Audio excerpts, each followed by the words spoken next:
Exercice 4. Le principe de diviser pour régner est une technique algorithmique qui consiste à diviser, c'est-à-dire découper un problème en sous-problèmes, à régner, c'est-à-dire résoudre les sous-problèmes, et à combiner, c'est trouver la solution au problème initial à partir des solutions aux sous-problèmes.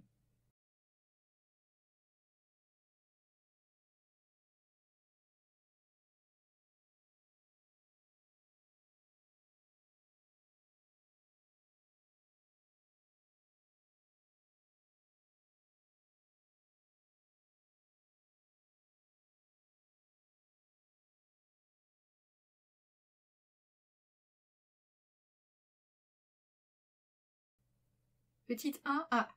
Quel est l'ordre de grandeur du coût en nombre de comparaison de l'algorithme de trifusion pour une liste de longueur n?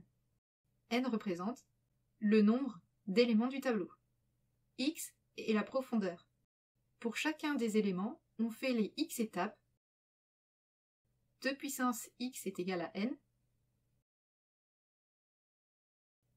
Donc, en n log 2 de n. Quand on combine, c'est la même chose en sens inverse. Donc le coût est de 2n log 2 de n. Mais dans la notation grand O, les constantes ne sont pas considérées, donc on a n log 2 de n. Petit b. Citez le nom d'un autre algorithme de tri. Donnez l'ordre de grandeur de son coût en nombre de comparaisons pour une liste de longueur n. Comparez ce coût à celui du trifusion. Je prends comme exemple le triabule qui est en n carré. Le principe du triabule, c'est de remonter le plus grand élément de la partie non triée du tableau. La remontée coûte n étapes dans le pire des cas. Comme on le fait autant de fois qu'il y a d'éléments, moins 1, on se retrouve avec n fois n-1, c'est-à-dire en grand O de n carré. On a vu en première les tris par insertion et sélection. Ils ont une complexité quadratique, c'est-à-dire en n carré. Sur le graphe, on voit que la complexité est moins performante pour un nombre de données important que pour la complexité du trifusion, qui est en n log 2 de n.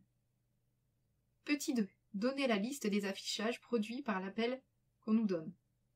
Pour cela, on déroule l'algorithme. N est égal à la longueur de la liste, donc à 8. Si 8 est inférieur à 1, c'est pas vrai, donc on affiche 7, 4, 2, 1, 8, 5, 6, 3. MG reçoit 7, 4, 2, 1. MD reçoit 8, 5, 6, 3. Grand L1 est égal au trifusion de 7, 4, 2, 1. Donc, on va recommencer à dérouler le trifusion de 7, 4, 2, 1. Ensuite, lorsque ce sera fait, on va dérouler le trifusion de 8, 5, 6, 3. Et ainsi de suite. On déroule l'algorithme jusqu'à ce que l'on obtienne un return fusion des listes L1 et L2. Au final, on obtient l'affichage suivant. Petit 3. Écrire la fonction moitié droite.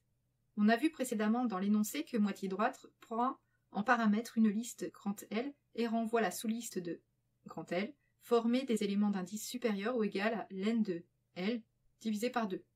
On définit une liste vide res. Donc ici, on parcourt la liste grand L à partir de sa taille divisée par 2. C'est la division entière, c'est-à-dire que si la taille vaut 8, je coupe à 4. Si elle vaut 7, je la coupe à l'indice 3. Donc, on parcourt la liste jusqu'à ce qu'on arrive à len de grand L, ce qui veut dire que si ma liste a pour taille 8, on arrêtera à l'indice 7.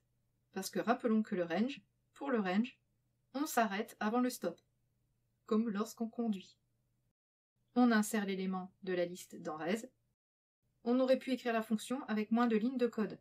En utilisant directement un return, on retourne la liste à partir de la moitié jusqu'à la fin.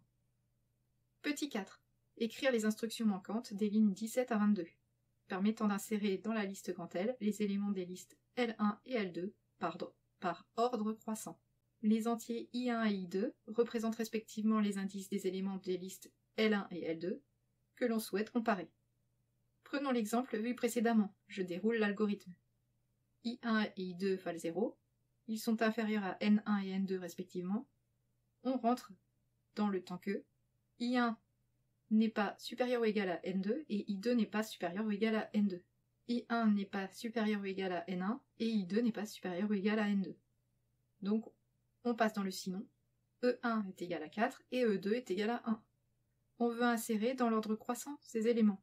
Donc si E1 est inférieur à E2, et bien dans ce cas, on ajoutera E1 à la liste grand L. Et dans ce cas, on va incrémenter I1 pour passer au suivant.